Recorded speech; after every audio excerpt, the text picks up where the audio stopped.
Hello സുഹൃത്തുക്കളെ, ആദം നബി തൻ്റെ മക്കളായ കാബീലിനും ഹാബീലിനും വിവാഹപ്രായമായപ്പോൾ ഓരോ സുന്ദരികളായ പെൺകുട്ടികളെ വധുവായി കണ്ടെത്തി നിക്കാഹ് ചെയ്തു കൊടുത്തു.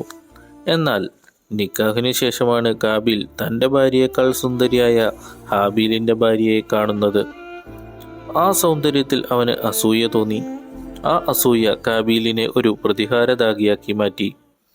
തക്കം പാർത്തിരുന്ന അവൻ ഒരവസരം കിട്ടിയപ്പോൾ സ്വന്തം സഹോദരനെ കൊലപ്പെടുത്തി. പ്രതിലിപിയിലെ അനുഗ്രഹീത എഴുത്തുകാരി നൂർജഹാന്റെ മധുര 17 എന്ന രചനയിലൂടെ ആ കഥ നമ്മളെ വീണ്ടും ഓർമ്മിപ്പിക്കുകയാണ്.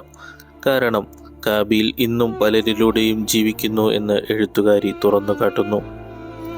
ജനിച്ചു വീണ നിമിഷം മുതൽ വിധിയെ പഴി കേൾക്കേണ്ടി വന്നവൾ, സ്വന്തം അമ്മയുടെ ജീവനെടുത്ത ശാപമെന്ന് അച്ഛൻ പോലും മുദ്രകുത്തിയവൾ, അതായിരുന്നു ബൽക്കീസ്. അമ്മയുടെ സ്ഥാനത്ത് വന്ന അമ്മയുടെ സഹോദരി കൂടിയായ രണ്ടാനമ്മയിൽ നിന്നും അവൾക്ക് ലഭിച്ചത് സ്നേഹമായിരുന്നില്ല, മറിച്ച് അടങ്ങാത്ത വെറുപ്പും ഉപദ്രവങ്ങളും മാത്രമായിരുന്നു.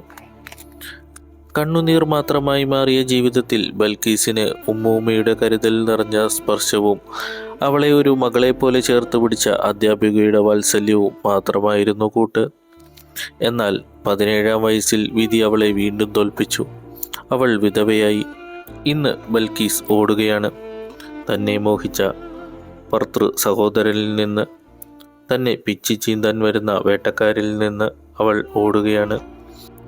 ഒരു ഭാഗത്ത് വേട്ടപ്പട്ടികളെ പോലെ പാഞ്ഞെടുക്കുന്ന മനുഷ്യരൂപങ്ങൾ, താഴെ കുതിച്ചൊഴുകുന്ന പുഴ. അവൾ പാലത്തിൻ്റെ കൈവരിയിലേക്ക് കാലെടുത്തു വച്ചു. ബൽക്കീസ്, അവൾ ആ പുഴയിലേക്ക് ചാടുമോ, അതോ വിധിക്ക് മുന്നിൽ കീഴടങ്ങുമോ? സ്നേഹവും പകയും അതിജീവനവും ഇഴചേർന്ന മധുര 17 എന്ന രചന ഇപ്പോൾ തന്നെ പ്രതിലിപിയിൽ വായിച്ചു തുടങ്ങൂ.